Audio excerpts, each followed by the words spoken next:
Okay, let's turn to the subject proper. I will start by doing the usual stuff of just refreshing your memory on what happened last time. I mean, last time was pretty heavy, a lot of mathematical machinery, which I like to work with.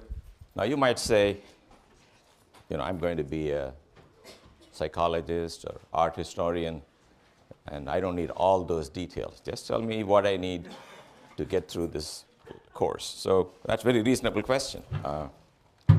Probably would have the same attitude if I took a course in your field. So here it is. What I've told you so far is that the electric field, which we understand now as basically Coulomb's forces, allows you to define a potential because it's a conservative force. That means the integral of the electric field on any closed loop is 0. And remember, that's what it takes to define a potential. And the electric force, which is Q times E, will also satisfy the condition. That means we can define for this problem a potential, V, which is called the potential, so that 1/2 m v1 squared. This is a little v, this is big V. Capital V at the point R1 is equal to 1/2 m v2 squared plus capital V at the point R2. That was our goal. Missed one mistake already. Anybody know what's missing here?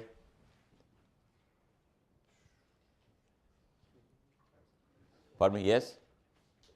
What's missing? The charge. Yes, the charge. So this should really be Q times V, and this should be Q times V. So let me remind you why it is. The force on any charge is really not just the electric field. It's Q times the electric field. And therefore, the potential difference is associated with the work done by the electric field times Q. So you've got to remember, Q times V is the real energy.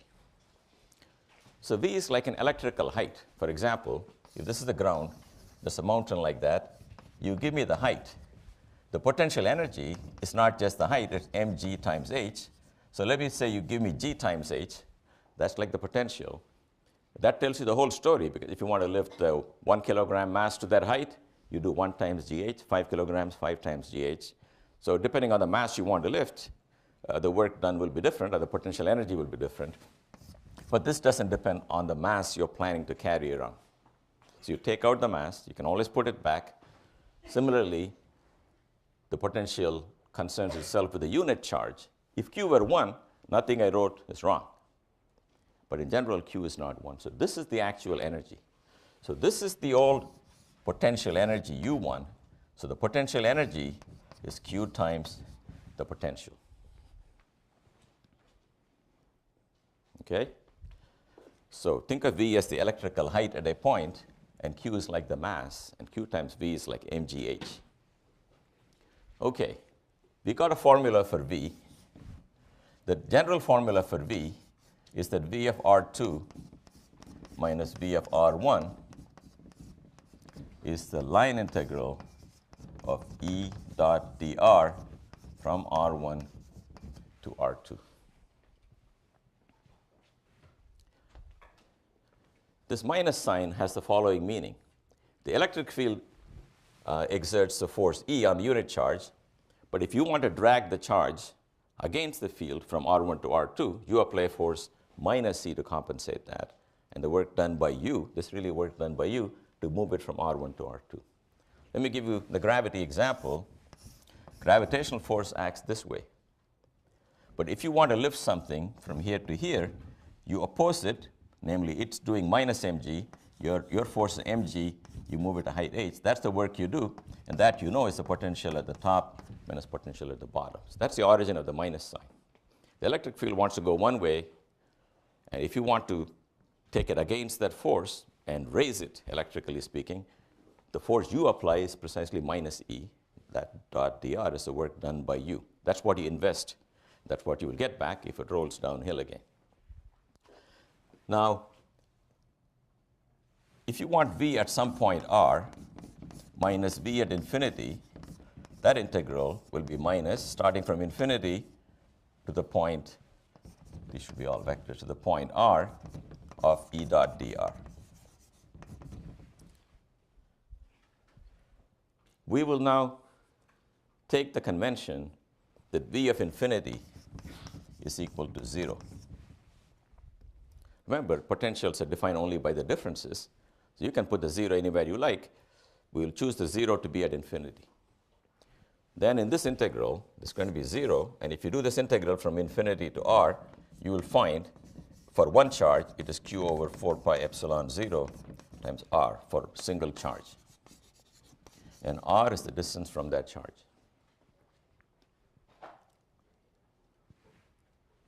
Looks like Coulomb's law, but a couple of differences. There's no 1 over r squared, and there is no vector. Okay, the potential due to a charge here at the point here is a number given by this. And if you've got lots of charges, that's just fine. V due to many charges is sum over all those charges, the value of each charge by 4 pi epsilon 0 times the length from where that charge is to where you want the potential. That's the principle of superposition. Okay, the Coulomb potential due to one charge is 1 over r, due to many charges is each q times its own 1 over r times this 1 over 4 pi epsilon. And finally, if you want the potential difference due to the field, you integrate it. And if you want the field from the potential, you take the derivative called the gradient, which is identical to minus I x partial derivative minus j y partial derivative. You should expect two derivatives because the force you're looking for now is a vector. You're living in 2D. So you cannot say the force is the derivative of the potential. In what direction? If you want the force in the x direction, take the x derivative. If you want in the y direction, take the y derivative. And you put them together into a single vector, and that's the electric field. So you go from potential to the field by taking the derivative or the gradient, and you go from the field to the potential by doing the integral. Again, the subtlety is the integral is of a dot product of E with the displacement, because everything is a vector now. It used to be fx dx in the old days, but f has become a vector, dx has become a vector dr, so you need the dot product. Okay, so this is a summary. But I want to make two course corrections from last time. First one was, when I tried to prove to you that the electric field is conservative, I did one thing which I realized was a swindle. I didn't realize it myself, and I wasn't waiting for anyone to correct me. I did not think about it hard enough. So here is the mistake I made. Remember what I said. I said that's a potential due to point charge. I'm trying to look at it. These are different lines of the electric field. Let's say you want to go from here to here. You do some work, E dot dr along this line. The claim was that's the same work you do if I take another path that looks like this. Go this way, go that way, and go that way. Same work, and that's still a correct statement. The same work because here, dr is angular, E is radial, the dot product is 0. Likewise, 0. Here, at every segment you have here, E is radial, dr is radial, the dot product is the field E times that length. Here is the field here times that length, but the field is constant at a given radius, so they're also equal. Still, no wrong statements. Then I said, what if I do this? A little radial, little angular, and so on, and that's also okay. Then I finally said, what if I had some nice smooth path which is not made up of radial and angular, and my claim was, well, you take, for this segment, for example, you take a radial segment, then you take an angular segment. Then you may take another radial segment, another angular segment. So you approximate the smooth paths by a bunch of radial, angular. And from a long distance, it all looks the same. So it should be the same amount of work. That's wrong. I'll give you an example of why such arguments can be wrong. Let's take a triangle. This side is 1 and this side is 1. And I want to walk from here to there. So you know I go distance square root of 2. But then you say I'm going to take a different path. I'm going to go horizontal, vertical, equal amounts like that. And these are very tiny differences. You can say it's the same thing. But you know this path is of length 2. Understand why? All the horizontal parts add up to 1. All the vertical parts add up to 1. So going zigzag is longer by a factor root 2. So just because things are approximately the same doesn't mean the answer will be the same, because if you make an infinite number of infinitesimal mistakes, you can add up to something finite. Likewise here, you got to make sure that when you deform your path from what was really given to you to what you did, which is radial and angular, the work done should be the same. The path length is clearly not the same in this example, and it can all add up, but the work will be the same. That's what I did not show to you. So let me take a segment here where there's a radial part and an angular part, but the person really wanted it on that segment along some straight line joining the two. What I want to show you is that not only does that approximate this from long distance, the work done on that plus that is the work done here. Okay? So for your convenience, I'm going to blow up that picture here so you can all see what I'm trying to do. This should be the radial direction. This is the radial direction. This is E. This is some perpendicular direction. And this is the direction in which the move, dr, was made. That's the actual path. It's going like that. And you managed to just deform it. So what's the line integral on the radial path? Well, it's the magnitude of the electric field at that distance times the difference in radius between this end and this end. Let me call it delta r. Delta r is the spacing here between that curve and that curve. You agree the dot product is trivial. E is this way, displacement is this way, no cos theta to worry about. That's the work done. Work done here is 0 because perpendicular to the field. So that's the total work done going like that. How about going along this line? It's going to be E at r dot dr. When I say E at r is of course not one point, it's kind of spread out, but this is an infinitesimal region. So you can talk about the E at one point and not worry about the variation. So don't forget it's an infinitesimal triangle. E dot dr will be E at that distance r, the length of dr, and the cosine of the angle between them, which is this angle. But length of dr times cosine is precisely that distance, delta r, and therefore you do the same amount of work. So basically I'm saying as you wander around, you may not choose to go radial, angular, radial, angular. But if you go at a slant to the radial, the work you do really depends on how much radial distance you covered. That's what E dot dr does for you. That's why you can deform the path anyway and get the same answer. That's the first thing. Second thing is, I forgot to tell you anything about units. So the electric field is force on a unit charge. So the unit for that is newtons per coulomb. The electric potential looks like the work done on a unit charge. So the units for that is joules per coulomb. And the name for joules per coulomb is a volt. It means if there's a voltage difference between 2 points of 12 volts, it's going to take you 12 joules of work to lug a coulomb from the lower point to the higher point. So you guys have to get your units right, okay? Now, you might say, why don't you use units, right? You know why? Because I have tenure. So, when you have tenure, you don't have to use units. I park next to the fire hydrant. I got tenure. I tear up the tickets. I don't do jury duty. I don't pay taxes. Okay? You don't have to do anything when you reach. Alan is going to tell you the joys of being a graduate student. Joys of being tenure prof, hard to describe. Okay? Priceless. In fact, one of my sons, when he saw my lifestyle, said it reminded him of a jellyfish deep in the ocean. As soon as the little guy can crawl, he attaches himself to a rock and then never moves and eats his own brain for food because he has no further use for it. So apparently, that's what I reminded him of. Anyway. So you can, if you work hard, you can be like me. Okay? You can do that. Anyway, look, so you guys have to get the units because seriously speaking, if you don't write any units, we don't know if you're right or wrong, right? Any problem, answer is 19 in some units, right?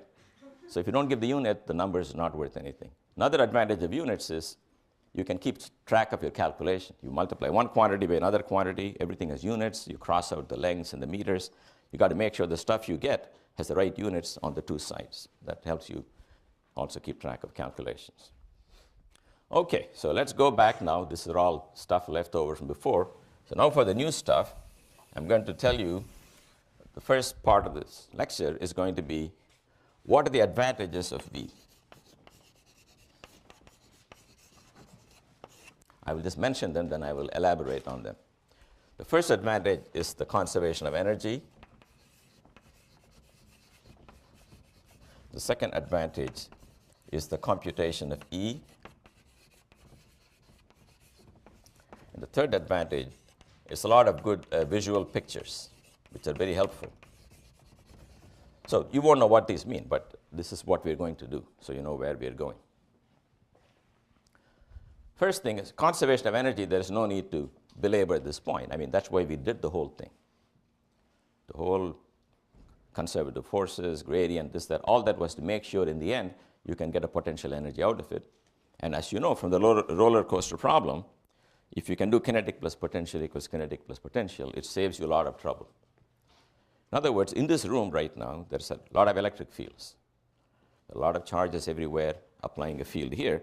And I want to carry a charge from here, and I want to drag it over here. Or maybe the charge was shot by a cyclotron or something, came flying out at some speed here, and it comes here a little later, and I want to know how fast it's moving. One way to do that is to follow the charge as it moves. At every instant, find the force on it, the acceleration from that, change in velocity, add up all the changes, you'll get the final velocity. But as you know, with the law of conservation of energy, you can skip all the intermediate stuff. You just have to know the initial kinetic energy, initial potential energy, final kinetic energy, final potential energy. They are equal if you sum them. So you can find one number from it. One of the numbers you can find. In particular, if you didn't know the final kinetic energy, you can find it. So that's the first advantage, conservation of energy. Second thing is that it makes life easy when you want to compute the electric field. So this is an example I did, again, near the end of the class. And I think it was needlessly complicated. So I will try to repeat the derivation a little more quickly, because it's a lot easier than I gave the impression. So we are trying to find, let us say, the electric field due to a dipole, minus q and plus q, separated by a distance 2a. If you did it with forces, I didn't even try to do it everywhere. I remember I did it here, and I did it there. The force here was like this. The force there was like that. Then I said, if you do a lot of work, you'll get all these lines. What makes life difficult is that if you go to this point here, this I explained to you last time, this guy will repel it with some force. This guy will attract it. And you've got to add the two arrows and get a new arrow. That's the net electric field at that point. So you've got to add arrows. And that's more difficult than adding the potential, which is just a number from this guy and that guy. Then once you got the potential, you find the field by taking derivatives. You want Ex, take the x derivative, the minus sign. You want Ey, you take minus dv dy. So what's the E here? You remember it's q over 4 pi epsilon 0 times 1 over r plus is that length, minus 1 over r minus. That's it. No arrows, nothing. That's the total V. This is r minus. Let's define r to be if you want, the distance from the center. And I want you to imagine this is a long way off. This picture is not drawn to scale. You should imagine these 2 points are like this, and I'm somewhere there. That's when the dipole approximation is working. This is not an approximation, this is exact. So let's do the following then. We combine the denominators. You get r plus times r minus. Numerator is r minus minus r plus. Now you can see that r plus and r minus differ from r because of this little guy a. If you use the law of cosines, it's that squared plus that squared minus 2ar cosine theta or something. In the bottom, we ignore that difference, and we write everything as 4 pi epsilon 0 r squared. In other words, r plus I approximate with r minus I approximate with r. So this is not the exact answer. There are corrections here that look like 1 plus maybe a number a divided by r, and also a squared divided by r squared. But these are all negligible. In the numerator, you can again say, hey, why don't you replace this by r and this by r, then you get 0. It is true. If you replace everything by r, then you do get 0. And that's because in the difference, the big guy cancels, and what's left over in the difference is what's going to keep this from vanishing. So we have to find the difference in that distance and that distance. So for that, what you do, you draw a line here. Now, you cannot draw a real perpendicular here, but if these things are very far and these lines are almost parallel, you can draw a perpendicular there. Then, if that angle is theta, theta is the angle, then it's very easy to show that this distance is simply 2a cosine theta. Because if theta is this angle, then you can say cosine of this angle here will be by whatever complementary angle is 2a cosine theta. Therefore, in the top, I have 2a times cosine theta, and that I will write as dipole moment P cosine theta over 4 pi epsilon 0 r squared. That's what I was trying to get. Yep? Sorry, which angle is theta? Theta is the angle measured from here. Let me draw this. One can worry about is it this angle or that angle, but I'm saying draw the angle from the middle, okay? That angle is theta. And roughly speaking, that angle is also theta. Now drop a perpendicular here, and this side is 2a. Therefore, this difference is 2a cosine theta.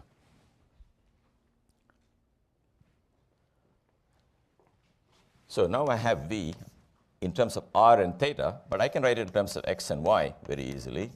It is p over 4 pi epsilon 0 r squared, and cosine theta is x over r. So the whole thing is x over r cubed, which is the same as x over x squared plus y squared to the 3 over 2.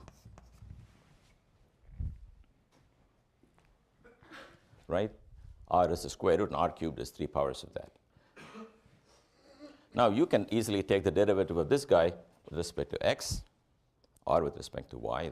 Derivatives are very easy to take. Integrals are hard to do, and that will give you the electric field Ex and Ey everywhere, okay?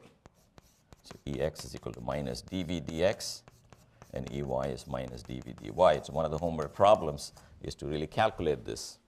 And if you calculate it and you plot it, you will see this thing emerging.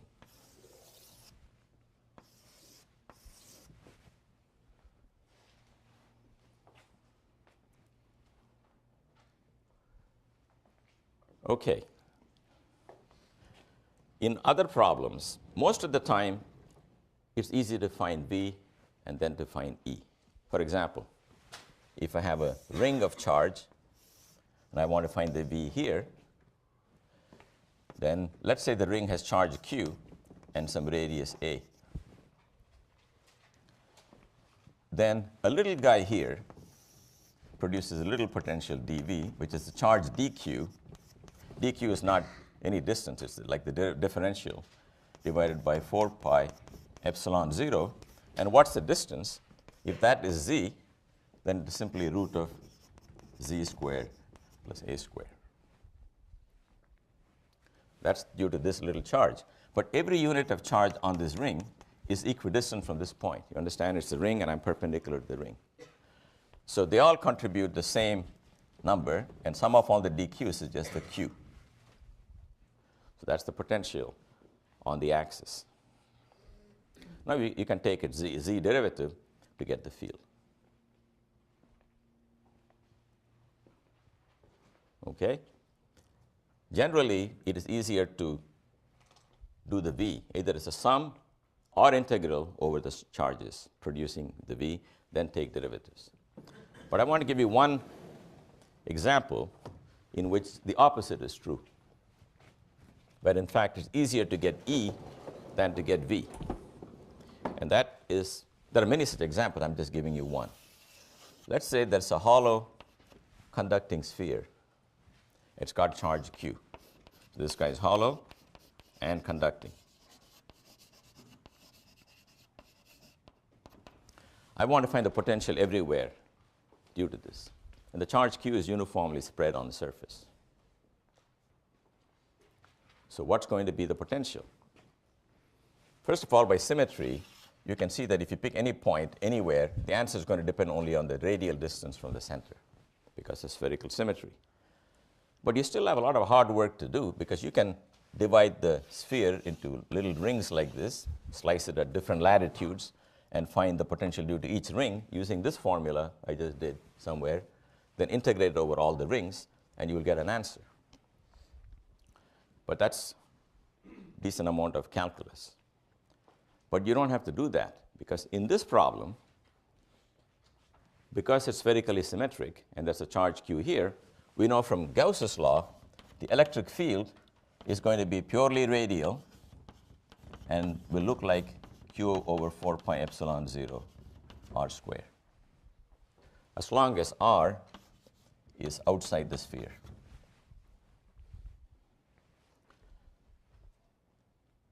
So here's one problem where it's easier to get E, because E is pretty trivial. It's radial. You just need to know the magnitude. Gauss's law tells you the magnitude. You put the unit vector back, and you get this. So as long as you're outside the sphere, it's as if Q were sitting at the origin, and the potential, V of r, which is minus Q plus Q over 4 pi epsilon 0 r, outside that sphere, because remember, V of r minus V of infinity is equal to integral of E dot dr from infinity to r with a minus sign. And if you just take the field of a point charge and do the integral, you will get the potential of a point charge, which is this. So if I draw the potential as a function of radius, it will look exactly like that of a point charge, falling like 1 over r. Now, what about for r less than r? How do I continue this graph?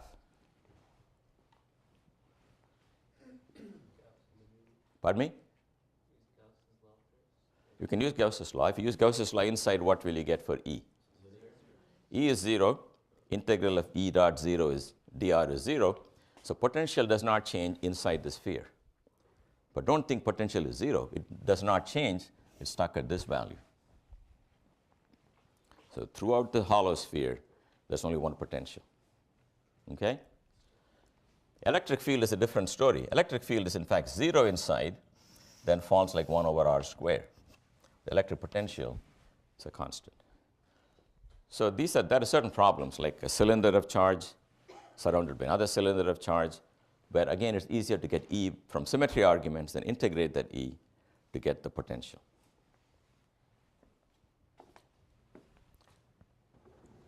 Okay, so this is my second point, namely, barring a few exceptions like this one with high symmetry, the potential has the advantage that it lets us compute the electric field by first doing a sum of scalar quantities rather than vectors, then taking derivatives. The third advantage has to do with being able to visualize things. It gives you a landscape, and that's intuitively very helpful. So here's one example. Let's take two parallel plates, put a lot of plus charge here, an equal amount of minus charge here. What will the electric field looks like in this region? Let's say both have the same density sigma for unit area, and they're infinite. I'm just showing you a finite portion.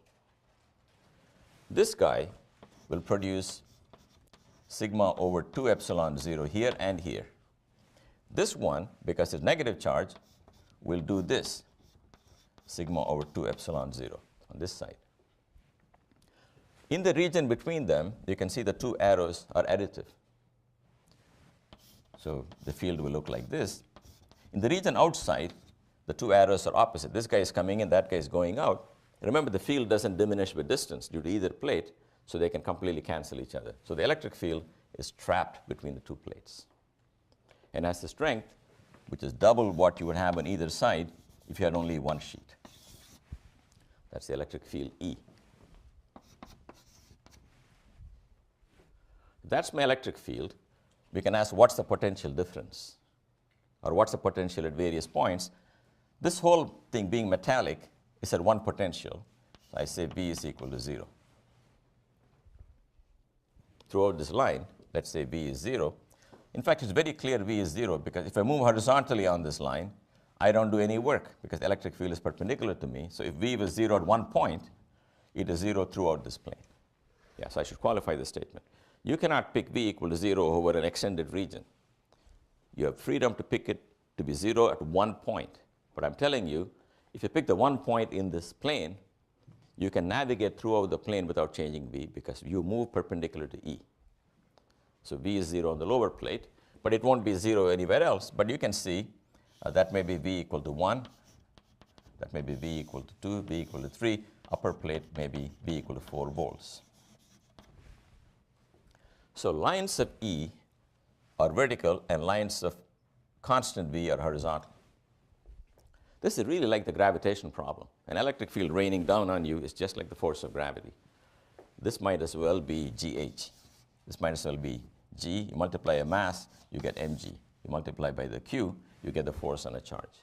It's straight down, and the potential just increases with height. Yep.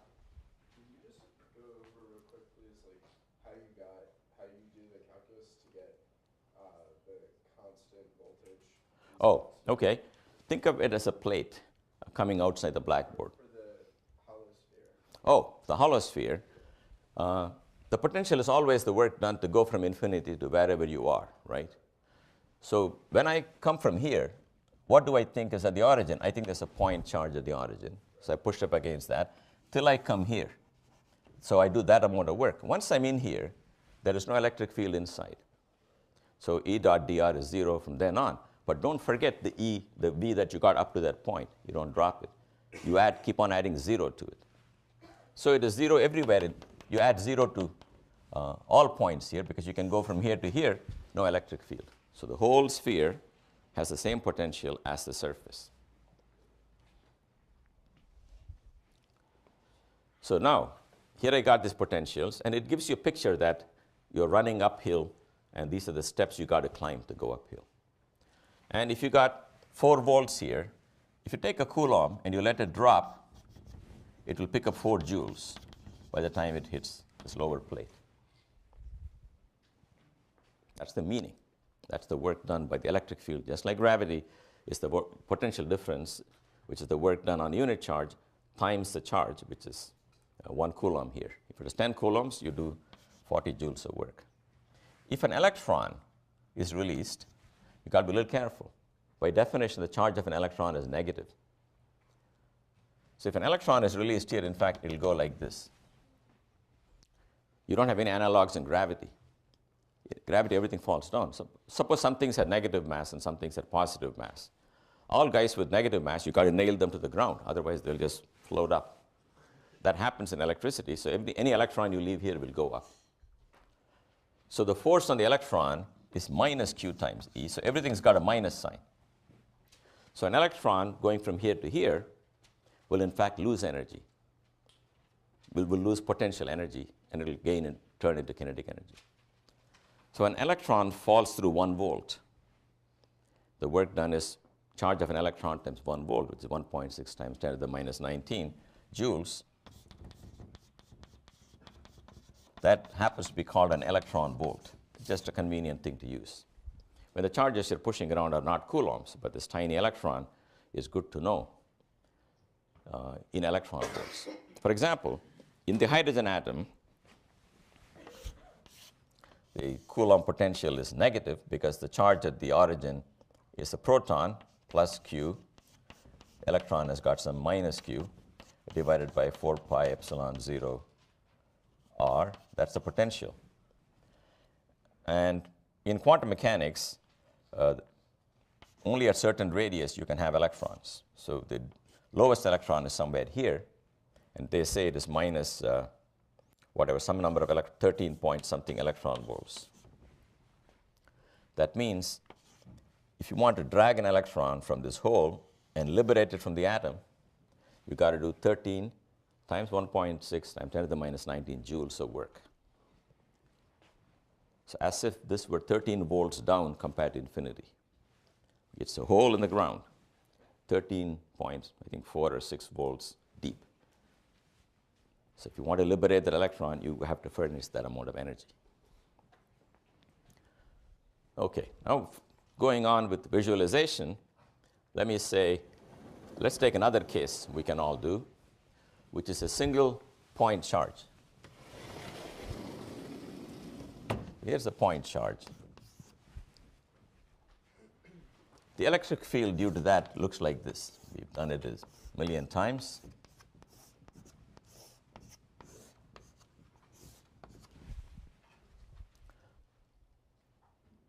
Now, what about the electric potential? For a point charge, the potential is 1 over r. That means it's a constant on a circle of radius r. That means if you pick any circle, or a sphere, I'm sorry, V is one number here, V is a different number there, a different number there. So that's the whole surface surrounding the charge on which V is some fixed number. Depends on that radius. You go further out, it's a different number depending on that radius, and it falls like 1 over r. You notice once again that the lines of constant potential are perpendicular to the lines of the field. That was true there, that is true here. In fact, let me do one more example. If you take a dipole, negative and positive, and the field lines go like this,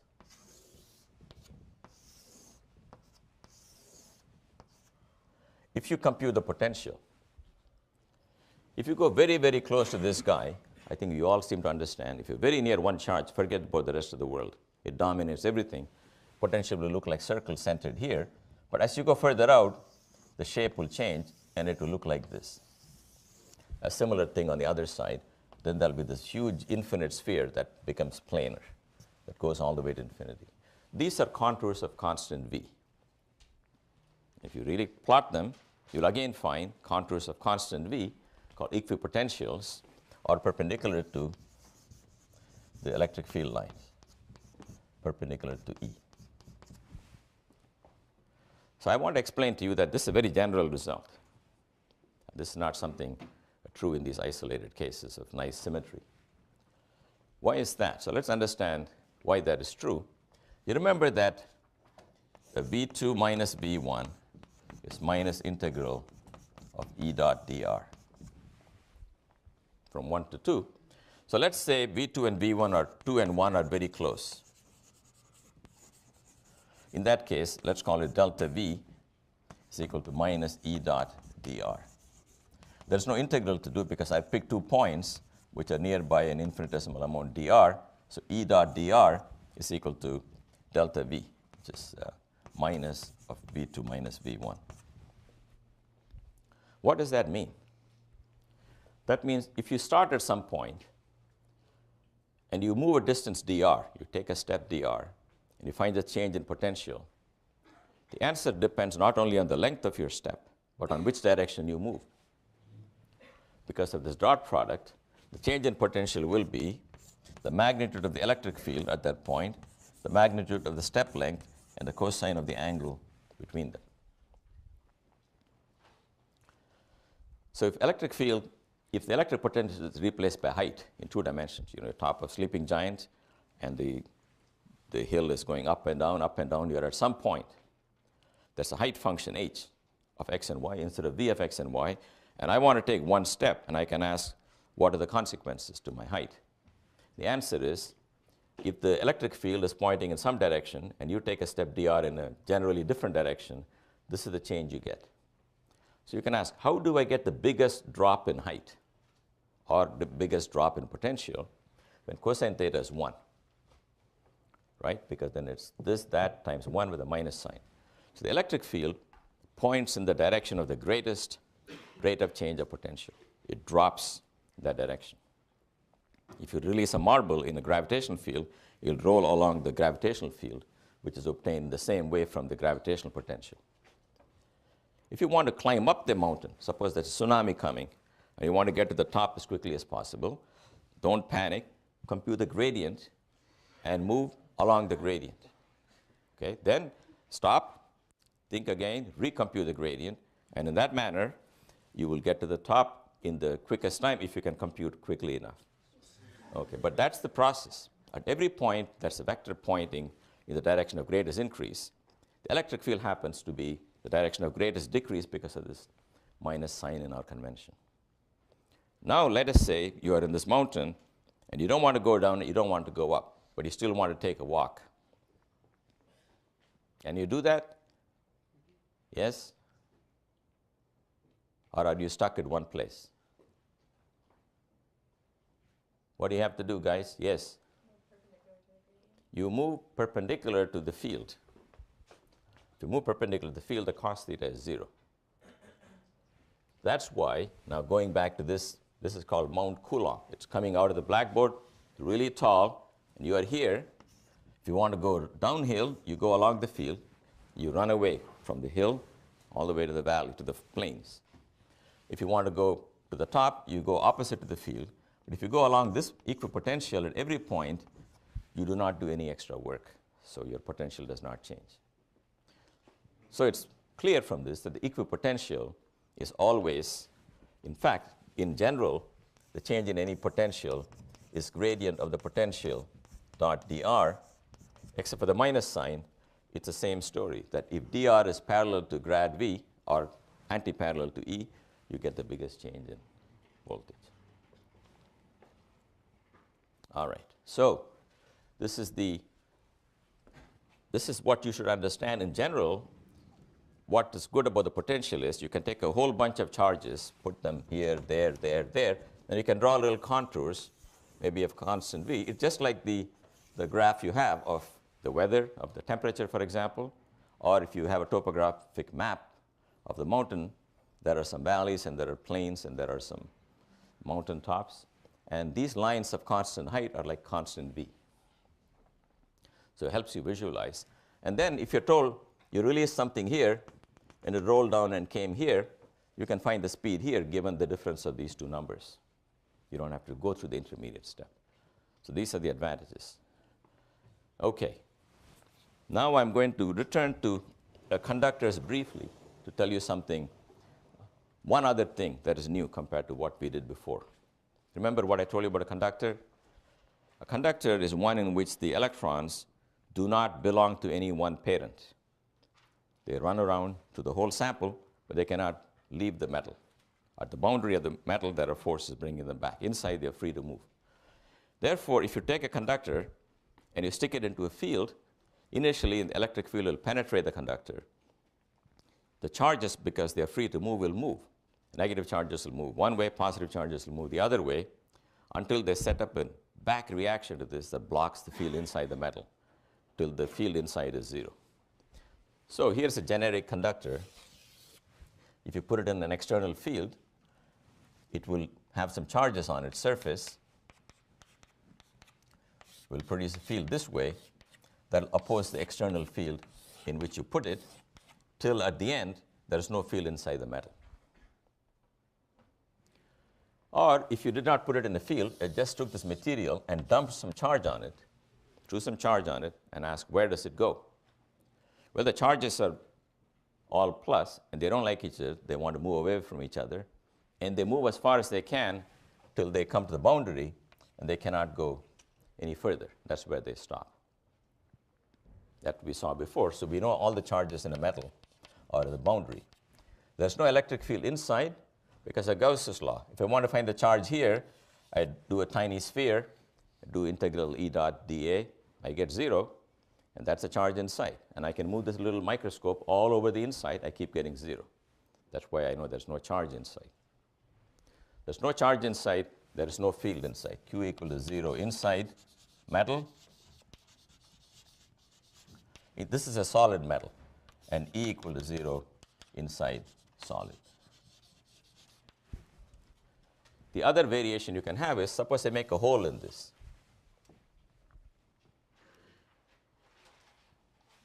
There is no electric field anywhere here because it's a metal. The whole logic is, if you got a field, you're not in a static situation. Let the charges move. They'll keep moving till they have no reason to move. That reason will stop when the field vanishes. It's quite amazing. They can always find an arrangement in which they kill the external field. That's the perfect metal. So there's no field here.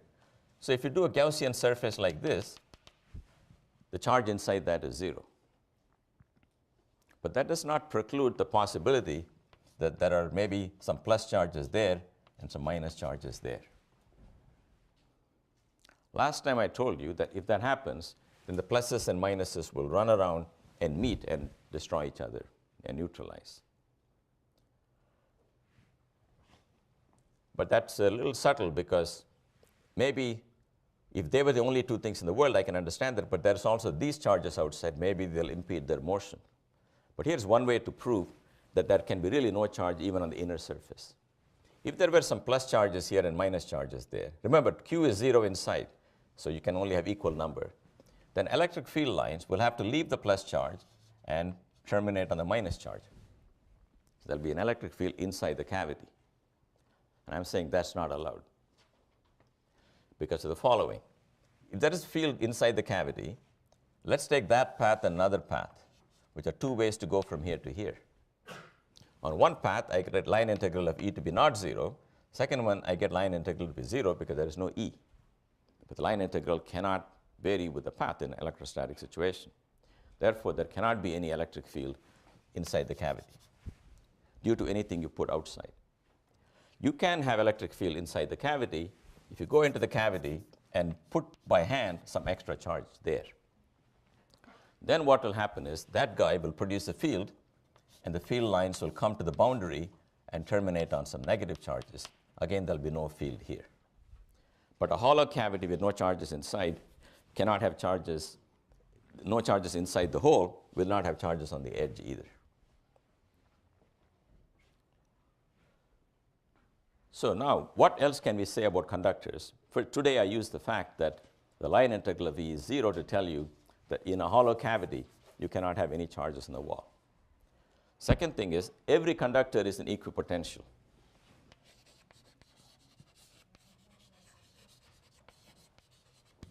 It's an equipotential.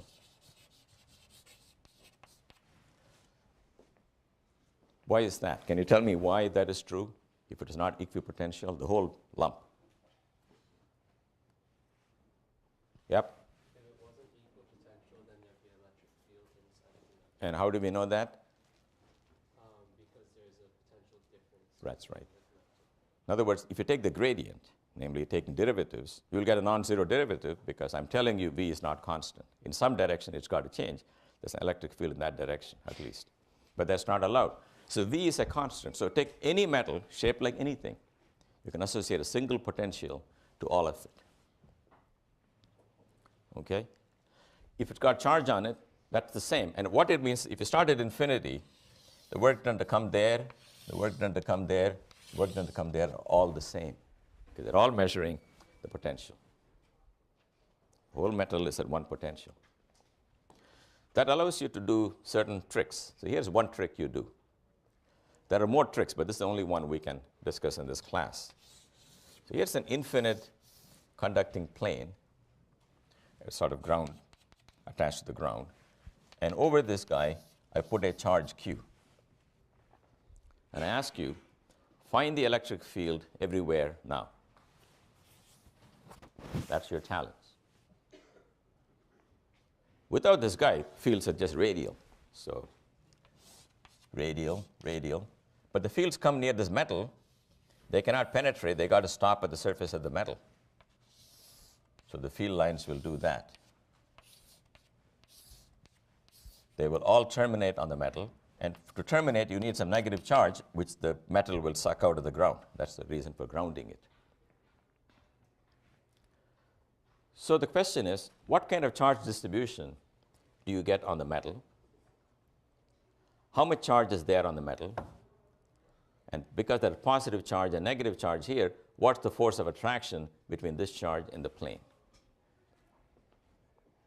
In general, that's a very difficult problem. If I give you a potato, aluminum potato, put a charge next to it, it will have a force, but it's not easy to calculate it. But this infinite sheet turns out very easy to calculate. The reason is that we can solve this problem by borrowing from another problem. The problem I borrow from is the following. Forget this plane, continue these lines, and think of the problem of a dipole with an equal negative charge here. So the lines from them go like this, right?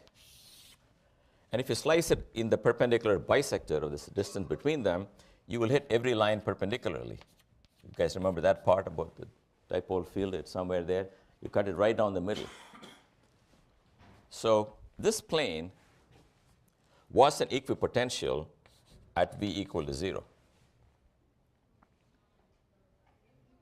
If it's an equipotential, there was nothing there. It was just a mathematical surface on which V was constant and equal to 0.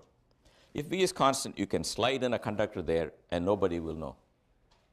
Because the field is 0 along the surface of the conductor, nothing happens. So you can reconcile the fact that conductors are equipotentials and solve problems in which a charge is in front of a conductor if you're lucky enough to find a situation where there's an equipotential surface of the same shape as your conductor. Then you can slip your conductor there. So in this example, what happens is that the electric field here throughout the plane is exactly what you would get due to a dipole minus and plus. That you can easily calculate at all points on the plane. And once you got the electric field, you remember sigma over epsilon 0 is the electric field. So you can find sigma, the charge density. And if you integrate the charge density, you will get exactly minus q.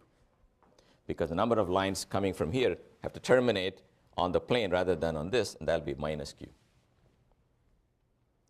And finally, what's the force of attraction between the plane and this charge? Can you make a guess?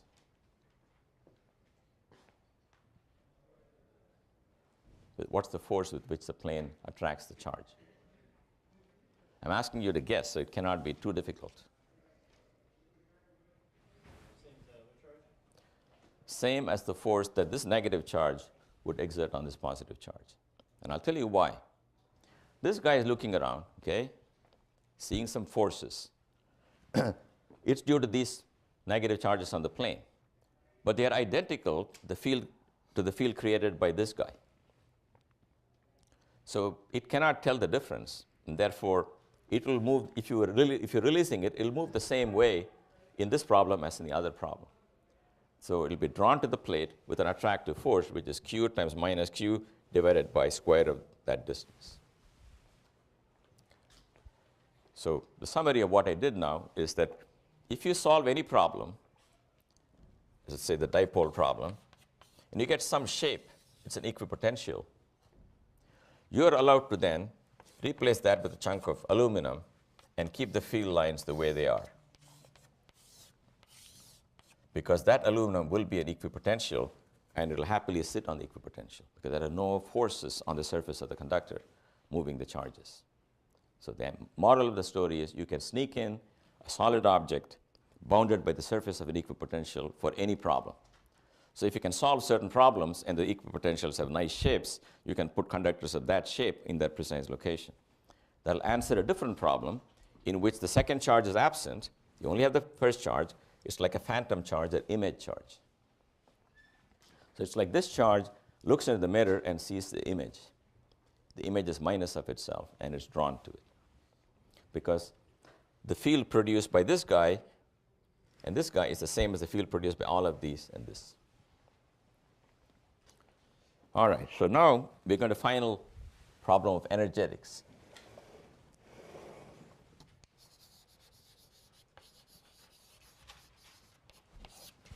The question is, I want to bring a whole bunch of charges, Q1, Q2, Q3, from infinity and bring them to this arrangement. So when they're infinitely far, they don't even know about each other. They don't feel any force. So here is my goal. I got to do some work, bring everybody together. They may all be positive. They may not want to be in the same region, but I'm going to force them. The question is, what work do I have to do? We're going to calculate that. We do that by saying, first let's take charge 1. Let it be wherever it has to be. Then I bring charge 2 from infinity and put it here. The work done for that is, by definition, Q2 times the potential here. Potential there is Q1 over 4 pi epsilon 0 R12. R12 is the distance between 1 and 2.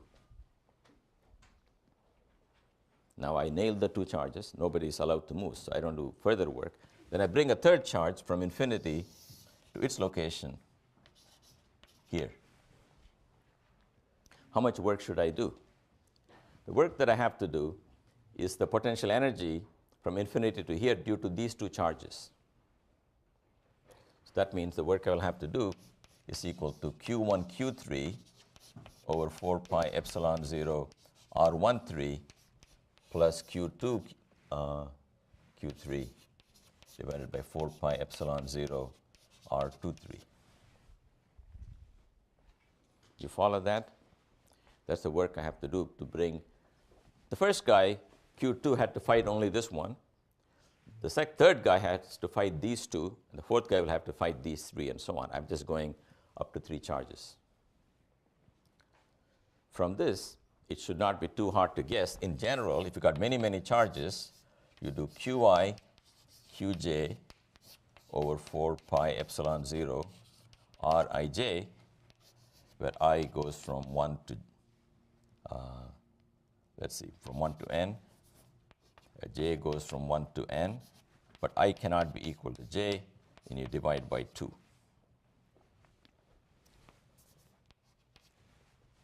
So if you're not able to read this, I'll tell you the summation is 1 over 2, I from 1 to n, j from 1 to n, but with the condition that I should not be equal to j times all these. You can see that's valid here. Yep. This is the, oh, I'm sorry. You're absolutely right. This is not the potential, it's the potential energy. It should be called U. Did I say? Yeah, that's right. Because Q over 4 pi epsilon 0 is the potential, but when I multiply by Q2, that is actually an energy. So these are all energies. I'll denote by U. Now, if you have a continuous set of charges, you must replace the sum by the integral. Do you see what's going on here? Why there's a half? Because this one counts Q1, Q3, then again it counts Q3, Q1, but there's only one such thing, so I divide by 2, and I have nothing like Q1, Q1, so you don't allow that. That's the energy to assemble a whole bunch of charges together. So that's the work you do. If you do that work and you take your hands off, it'll fly apart and give you back that energy in the form of kinetic energy. Now let me do another simple example. I want to take a sphere of radius r, and I want to put q coulombs on it, and I want to know how much work I have to do for that one. What work do I have to do to charge the sphere with q coulombs? Well, first couple of coulombs come in, they don't run into anything. So I put some charge here. That makes it harder to bring the next set of coulombs, the next set of coulombs. At some intermediate stage, when the charge on this sphere is q, and I want to bring in a charge dq, how much work do I have to do? When the charge is q, the potential of the surface of the sphere is q over 4 pi epsilon 0 over r. The whole sphere is at that potential. And I'm trying to bring in a tiny more dq from all sides and smear it on this. The work for that will be that times dq. Then the total work I do when I go all the way from 0 to capital Q will be a q squared over 2 times 1 over 4 pi epsilon 0 r. Sorry, capital R.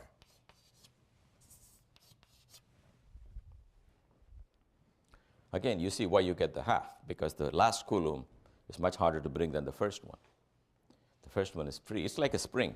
When you pull it, the first inches are easier, the other ones are harder because the force is kx. So the work done is the integral of x, that becomes x squared over 2. Similarly, the charge, to bring in an extra charge, you got to worry about how much charge is already there on the sphere. That's opposing you with this potential. You work against that by bringing dq from infinity, and then you integrate it, you get q squared over 2. So this is a good problem to explain the difference between potential and energy. This is the potential, and this is the charge I brought from infinity, and that together is a du, and the integral of the du is my total u.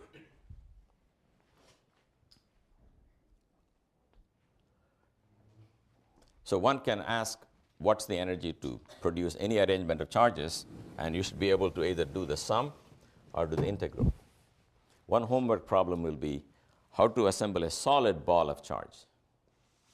Not a sphere, solid ball. It's got no radius, and slowly it grows up to some size, and you can do similar integrals where you slap on more and more spherical shells on this onion to build it up.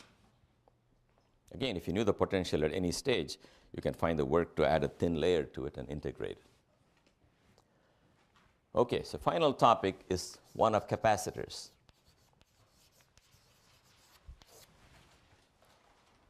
So capacitor is like a way of storing charge and storing energy. In other words, if I want to store gravitational energy, I can do the following. I build this tank, and maybe there's some water in the lake here at the foot of the tank, and I go to the top and go to the top and empty little buckets until I got some water at a big height. Then I've done some work, and it'll pay me back when I open the tap and let it all rush down. Then it may turn a turbine blade and give me back thermoelectric power. You want to do similar things electrically. You want to invest with some work, and it will give you back. So one thing I can do is I can take a plus and minus charge, which love to be next to each other, and separate them. Now I've done some work. But I cannot walk around like this. I got other things to do. So I got to find a better way to store energy. How do you shake hands with people? So you have to find another way. So here's what you do. You take one conductor and you take another conductor, any shape you like, doesn't matter. They're both electrically neutral, but they're conductors. So you take a tiny charge from this guy and put it there. Then take more and more charge and start putting it there. At any stage, when you stop, you will have a lot of positive charges on this conductor and a lot of negative charges on this conductor. This conductor will be at one potential because it's a conductor. That conductor will be at another potential because it's a conductor. But both have unique potentials. They're not the same, but this whole conductor has one potential. This has another potential, V prime. And because it's harder and harder to pump the coulombs, you can imagine that there is a potential difference between them, because you got to go uphill to pump even more charge into this already charged object. So we define the capacitance as the charge that you transferred divided by the voltage difference you got. So let me call this 0 by convention. That is called the capacitance. That's the ability of that system to hold charge. If they're very, very tiny metal spheres, with some amount of work, if they're huge metal spheres, you can transfer a lot of charge. Okay? That's the definition. It's measured in farads. Again, it's got some units, coulombs per volt, but again, it's got a different name, named after Mr. Faraday, measured in farads. And usually, you will have microfarads in a lab. Farad's a huge unit. So let's find the capacitance of certain simple arrangements. Simplest arrangement is a parallel plate capacitor. Here it is. There's one plate, It's a second plate. The area of the plate is A. The distance between them is D. And I put plus charges on this one, and I got them from this one. Do you understand that? You don't have to bring your own charge. You remove charge from one conductor, you therefore leave it negatively charged, and you dump it on the other conductor, thereby leaving it positively charged. So you don't need to bring charge from the outside world. You just redistribute the neutrality so that one is now negative and one is positive. So Q stands for the magnitude of charge that you transfer. So suppose I transfer some charge Q. My job is to find Q divided by V, and that's my capacitance. Okay, so how am I going to find the voltage difference between these two? I think you guys should know by now, voltage difference is the electric field times the distance between the plates. There's no line integral. E dot dr is just E times d. E, if you remember, is sigma over epsilon 0 between the plates. And sigma is Q over A. Charge density is the total charge over that. And that is by definition Q over C. Therefore, the capacitance of this parallel plate capacitor is epsilon 0 A over D. So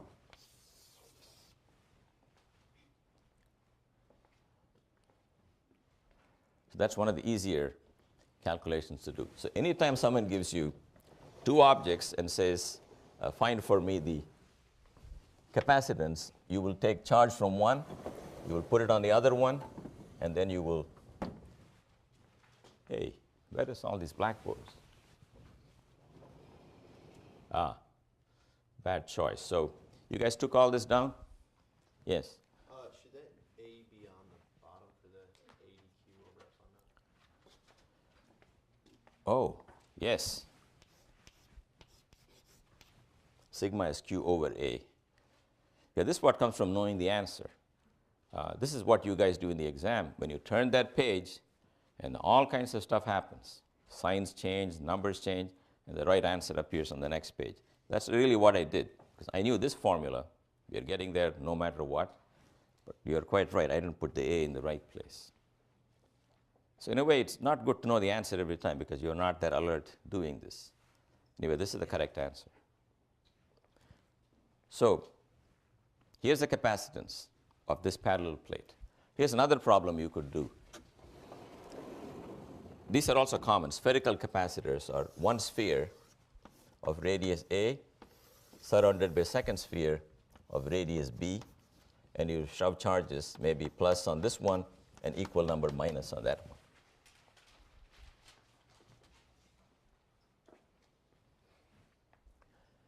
So what's my goal? Goal is to find the electric field in the region between them, right, and integrate it from here to here to give the potential difference and divide by the charge. So if I put a charge Q here, you can see that the electric field in this region is just Q over 4 pi epsilon 0 r squared. Because by Gauss's law, if I draw a sphere here, that encloses charge Q, and it's isotropic and uniform, so it's like that of a point charge. Therefore, the potential difference between these 2 points will be like the potential difference between these 2 points with a point charge at the origin. So V2 minus V1 will be Q over 4 pi epsilon 0 times 1 over A minus 1 over B.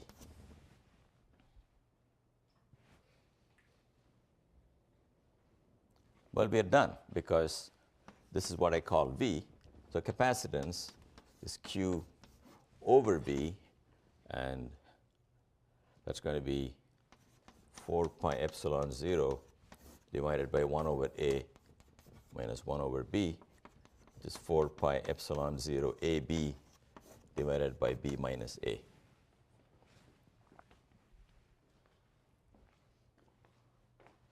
So in every geometry, if they want capacitance, move charge from one guy to the other guy, and find the field between them, then integrate it to find the potential. Then the potential will always be proportional to the charge. Take the ratio, and that's capacitance. I'm going to put this guy to a test. Let me write down clearly the answer here. 4 pi epsilon 0 AB divided by B minus A. What test can I do if I want to compare it to a parallel plate capacitor? Can you see how I can relate it to parallel plate capacitor? Yep. Make the A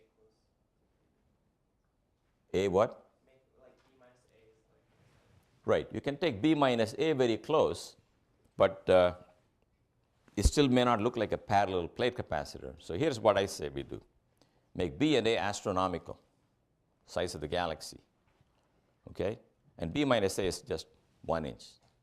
Then in that case, it will really look like two infinite planes. The fact that it gets wrapped around over the length of the galaxy is just like saying the Earth is round, which is not obvious from short excursions. In that case, we can write 4 pi epsilon 0. A and B are really equal to some common number r, and B minus A is the distance between the inner shell and the outer shell. That you can see, 4 pi r square is the area times epsilon 0 over d, right? So that's one test. Doesn't mean it's right, but if this test failed, it means you're definitely wrong.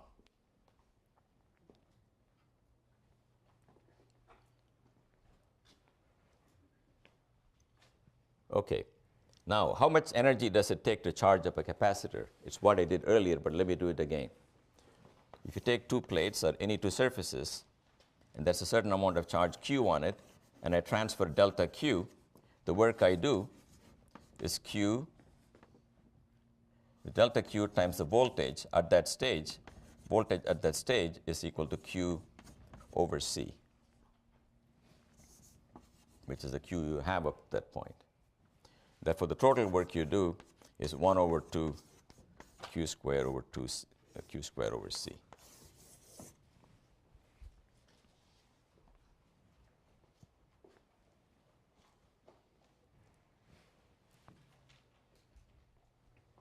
So when you want to charge the capacitor with a charge Q on it, either you can write it that way, or you can also do the following. You can write it as 1 over 2 C V square. Because Q over C is a V, multiply top and bottom by C, you can write the energy in a capacitor either in terms of the charge stored or in terms of the voltage between the plates. So we'll resume this next time. Energy will be different. But this doesn't depend on the mass you're planning to carry around. So you take out the mass, you can always put it back. Similarly, the potential concerns itself with the unit charge. If Q were 1, nothing I wrote is wrong. But in general, Q is not 1. So this is the actual energy. So this is the old potential energy, U1. So the potential energy is Q times the potential. Okay? So think of V as the electrical height at a point, and Q is like the mass, and Q times V is like mgh. Okay, we got a formula for V. The general formula for V is that V of R2 minus V of R1 is the line integral of E dot dr from R1 to R2. This minus sign has the following meaning. The electric field exerts the force E on the unit charge, but if you want to drag the charge against the field from R1 to R2, you apply force minus C to compensate that. And the work done by you, this really work done by you, to move it from R1 to R2. Let me give you the gravity example. Gravitational force acts this way. Okay, let's turn to the subject proper. I will start by doing the usual stuff of just refreshing your memory on what happened last time. I mean, last time was pretty heavy, a lot of mathematical machinery, which I like to work with. Now, you might say, you know, I'm going to be a psychologist or art historian, and I don't need all those details. Just tell me what I need to get through this course. So that's a very reasonable question. Probably would have the same attitude if I took a course in your field. So here it is.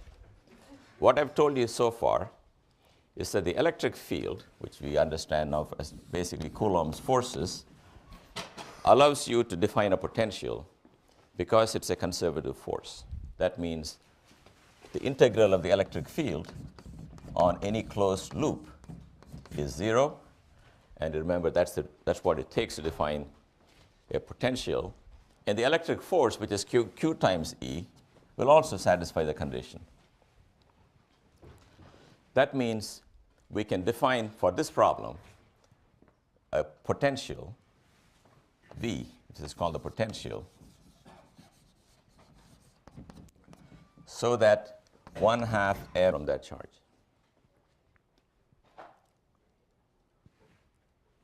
Looks like Coulomb's law, but a couple of differences. There's no 1/r squared, and there is no vector. Okay, the potential due to a charge here at the point here is a number given by this. And if you've got lots of charges, that's just fine. V due to many charges is sum over all those charges, the value of each charge by 4 pi epsilon 0 times the length from where that charge is to where you want the potential. That's the principle of superposition. Okay, the Coulomb potential due to one charge is 1/r, due to many charges is each q times its own 1/r times this 1/4 pi epsilon. And finally, if you want the potential difference due to the field, you integrate it. And if you want the field from the potential, you take the derivative called the gradient, which is identical to minus I x partial derivative minus j y partial derivative. You should expect two derivatives because the force you're looking for now is a vector. You're living in 2D. So you cannot say the force is the derivative of the potential. In what direction? If you want v1 square, this is a little v, this is big V. Capital V at the point R1 is equal to 1/2 m v2 square plus capital V at the point R2. That was our goal. Missed one mistake already. Anybody know what's missing here?